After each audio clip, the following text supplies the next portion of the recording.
Hello hi friends, hi Lakshmi creations. మేము ఈరోజు ఉడుము కూర చేస్తున్నా చూడండి నా స్టైల్లో. ఫస్ట్ ఉల్లిపాయలు దోరగా వేపుకోవాలి ఫ్రెండ్స్, మంచిగా దోరగా వేగాలి బాగా. చూడండి కలర్ మారాలి. టమోటాలు కట్ చేసుకొని పెట్టుకోవాలి ఫ్రెండ్స్. టమోటాలు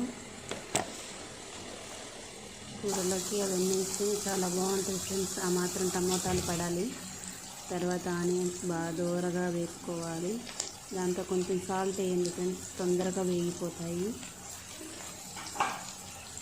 నేను ఉడుము కూర ఫస్ట్ టైం ఫ్రెండ్స్ చేయటం కానీ తినటం కానీ. దాంతో లైట్గా కొంచెం కరివేపాకు వేయండి. కరివేపాకు స్మెల్ కానీ తిన్నా కానీ హెయిర్కి చాలా మంచిది ఫ్రెండ్స్కి. దూరగా అలా వేగిన వెంటనే టమోటాలు వేయండి ఫ్రెండ్స్. టమోటాలు వేసి కలబెట్టండి బాగా మంచిగా. ఇలా కలిపెట్టేసి ఆయిల్ మొత్తం అలా పైకి వస్తుంది ఫ్రెండ్స్. పైకి వచ్చిందంటే మంచిగా ఉడికిపోయింది అని అర్థం. ఆయిల్ మొత్తం పైకి వచ్చేసిన తర్వాత ఇలా ఫ్రై చేసుకొని లైట్గా పసుపు వేసుకోండి ఫ్రెండ్స్. ఒక చిన్న స్పూన్ పసుపు వేసుకుంటే మంచి వాసన అంత బాగుంటుంది. సేమ్ మటన్ లాగానే ఫ్రెండ్స్, మటన్ ఉడికించుకుంటాం కదా కుక్కర్లో అలాగే. కొంచెం ఒక 2-3 స్పూన్లు కారం, రుచికి సరిపడమైన.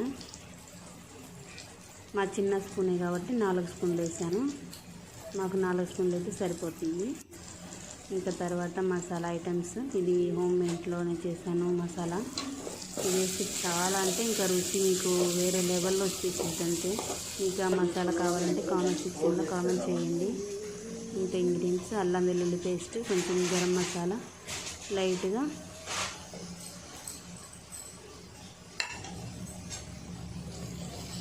మసాలాలలో వేసి కలబెట్టేసుకొని బాగా. మసాలాలు కూడా నూనె వచ్చేసింది పైకి. ముక్క ఇలా విడిపోయేలాగా ఉడకాలి ఫ్రెండ్స్, అప్పుడే చాలా బాగుంటుంది. ఎందుకంటే పిల్లలకి అరుగుదలకి అంతా బాగుంది.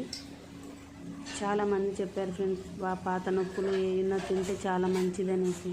మా ఆయన ఎంతో ప్రేమగా తెచ్చాడు కదా, నేను అంతే ప్రేమగా చేస్తున్నాను. ఇలా ఉడికిన వాటిని ఓన్లీ ఫస్ట్ ముక్కలు తీసి మనం ఆల్రెడీ మసాలా చేసుకున్నాం కదా ఫ్రెండ్స్, దాంతో మసాలాలో మొత్తం ఈ ముక్కలన్నీ అలా వేసేయాలి.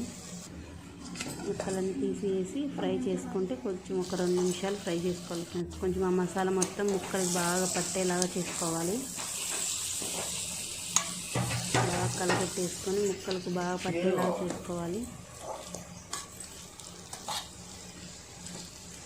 అలా ఉడుకుతూ ఆయిల్ పైకి వచ్చేస్తుంది ఫ్రెండ్స్. పైకి వచ్చేసిన తర్వాత మనం ఉడకబెట్టుకున్నది అంతనే వాటర్ వస్తాయి ఫ్రెండ్స్. ఆ వాటర్ కూడా కొంచెం లైట్గా వాటర్ వేసేసుకోండి. లేదు డ్రై ఫ్రై కావాలంటే ఇంక ఇలానే కొంచెంసేపు ఉడకబెట్టుకుంటే డ్రై ఫ్రై అవుతుంది. కానీ డ్రై ఫ్రై కంటే కొంచెం వాటర్ వేసుకుంటే ఏ దానికైనా కాంబినేషన్ చాలా బాగుంటుంది. అలా వాటర్ వేసేసుకొని కలబెట్టేసుకొని ఒక 2 ఉడుకులు బాగా వచ్చిన తర్వాత, మా పిల్లలు అంత బాగానే ఉంది మమ్మీ, స్మెల్ చాలా బాగుంది అని అంటున్నారు. మా ఆయన వచ్చి ఇప్పుడే ఒక ముక్క కూడా తినేసి చాలా బాగుంది అని చెప్పాడు. సూపర్ వచ్చింది, చాలా బాగుంది అని అంటున్నాడు. అలా ఉడికిపోయిన తర్వాత ఆయిల్ మొత్తం పైకి వచ్చేసింది ఫ్రెండ్స్. పైకి వచ్చిందంటే బాగా ఉడికిపోయిందని అర్థం. కొంచెం పుదీనా కానీ కొత్తిమీర కానీ ఏది 2 ఆప్షన్, ఏది ఉన్నా వేసుకున్నా కానీ చాలా బాగుంటుంది. పుదీనా వేసుకుంటే మనకు అరుగుదల కూడా బాగుంటుందని మా గార్డెన్లో పుదీనా చాలా బాగా వచ్చింది ఫ్రెండ్స్, అందుకే పుదీనా వేసాను నేను. ఓకే ఫ్రెండ్స్, మీకు నచ్చితే లైక్ చేయండి, షేర్ చేయండి, కామెంట్ చేయండి, ప్లీజ్ సబ్స్క్రైబ్.